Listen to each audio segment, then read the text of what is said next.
We are anonymous. No faces, no flags, no permission slips. And tonight, hours before Donald Trump was set to deliver what his supporters call a triumphant State of the Union address, a bombshell detonated that changes everything. Trump's Epstein nightmare just leaked, and I am not being dramatic. I am not exaggerating. I am not speaking in metaphor. What we are witnessing may very well be the largest criminal cover-up in modern American history, orchestrated at the highest levels of government. The Department of Justice, the very institution meant to defend the law, appears to have withheld and removed critical files linking Donald Trump to Jeffrey Epstein in ways that were not previously known to the public. Let that sink in. This story did not come from a fringe blog. It did not come from an anonymous message board. It came from reporting by NPR, which published a bombshell investigation revealing that the Department of Justice withheld some Epstein files directly related to allegations. Not only that, but documents were reportedly removed from the public database where accusations against Jeffrey Epstein also mentioned Trump.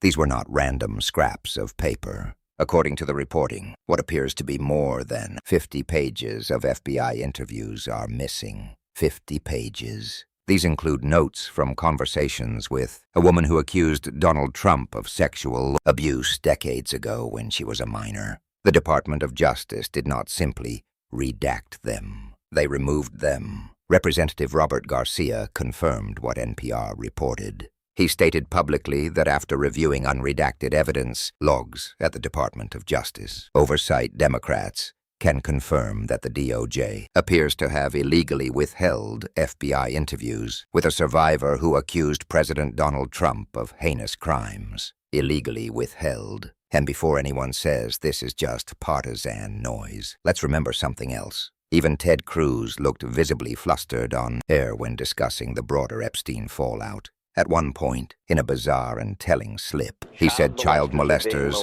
are being molested. That kind of verbal stumble does not happen in a vacuum. It happens when the ground beneath you is shaking. Now let's go back to what Marjorie Taylor Greene said just recently. She claimed that the fight to release the Epstein files came directly from President Trump. She said he fought the hardest regarding these files. Many supporters took that as proof he wanted transparency. But what if the fight was not to release them, but to control them? We are now learning why Donald Trump may have fought so hard around these files. Because within them is an allegation that around 1983, when a girl was approximately 13 years old, Epstein introduced her to Trump.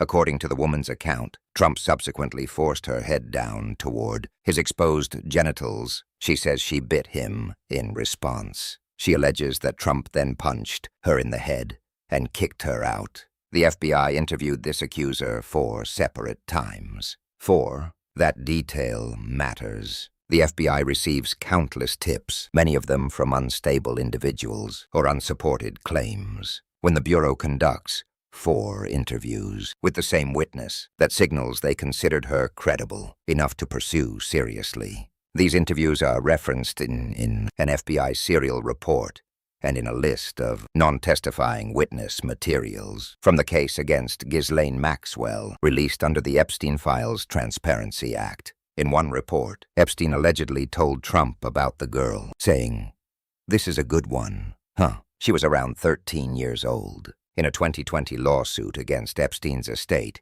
and Maxwell, a second woman added that both men chuckled. She felt uncomfortable, but was too young to understand why. Here is where it gets darker. The interview was initially published in the DOJ public file on January 30th, then removed, then republished on February 19th, according to metadata. Why remove it at all? Multiple FBI interviews with other individuals reportedly refer to the second woman meeting Trump. In other words, there is corroboration that she was present with Trump. Legal analysts have explained how we know pages are missing. Seen them because based on NPR's reporting, many of these documents, and I think some of our viewers are familiar with this, they have a number at the very bottom that starts with EFTA for Epstein Files Transparency Act and then has a number. That number has a meaning. It's basically a consecutive numbering of pages of a production so that each page has its own unique identifier.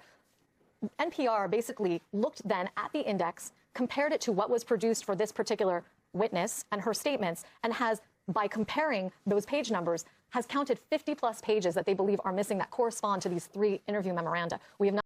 Missing. This is not a clerical error. This is not misfiling. This is systematic removal. Further reporting confirmed that at least one who in a 2025 FBI presentation is identified to have accused Donald Trump of a sexual assault when she was between 13 and 15 years old.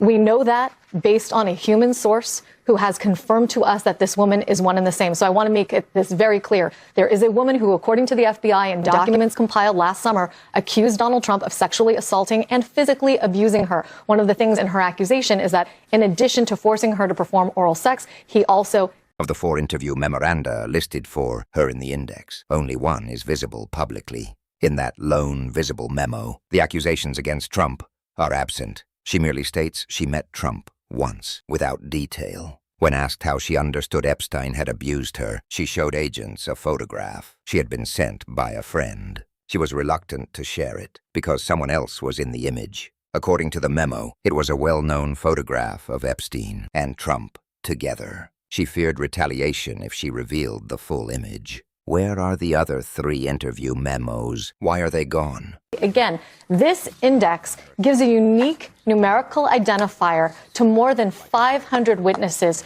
and lists in numerical order the kinds of documents from which their statements were taken. Everything from FBI interview memos to Palm Beach police incident reports to handwritten notes and the like.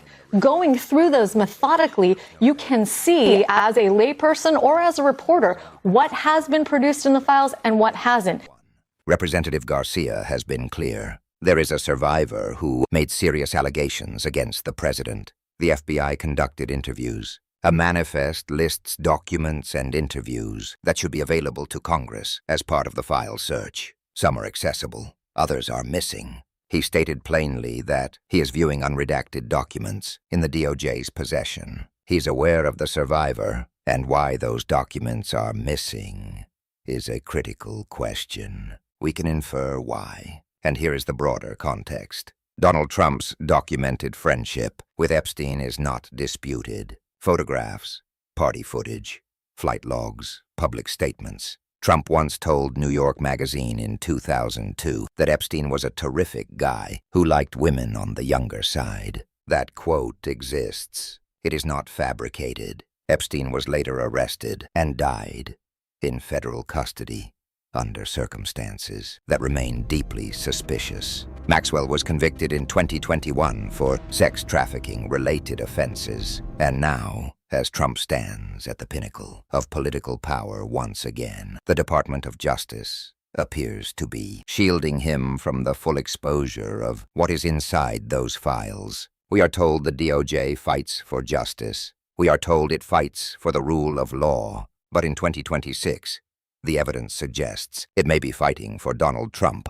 Survivors are reportedly attending the State of the Union to confront him, because the truth does not simply emerge on its own. It must be demanded. It must be protected. It must be forced into the light. What we are witnessing is not just about one man. It is about whether institutions can be weaponized to protect the powerful at the expense of children. It is about whether files can be altered, pages can disappear, interviews can be buried, and the public can be told nothing happened. This is not partisan. Abuse of a minor is not a red issue or a blue issue.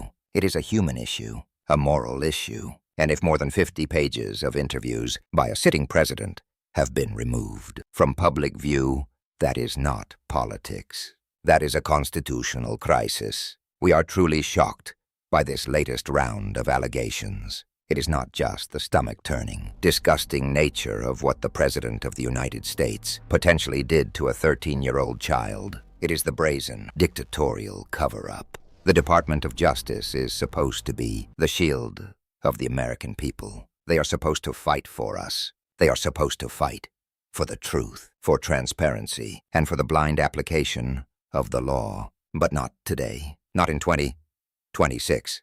Today, the Department of Justice is fighting for Donald Trump, and quite frankly, By hiding these files, they are fighting to protect pedophiles. It is a disgrace to the very concept of justice. It is sickening. If you are watching this, understand what is at stake. Demand the full, unaltered release of every Epstein-related document. Demand independent oversight. Demand accountability from the Department of Justice. Contact your representatives. Support investigative journalism. Share verified information. Do not let this be buried under the next news cycle. The truth wants to be free, but it will not free itself. We are anonymous. We are legion, and we will keep watching.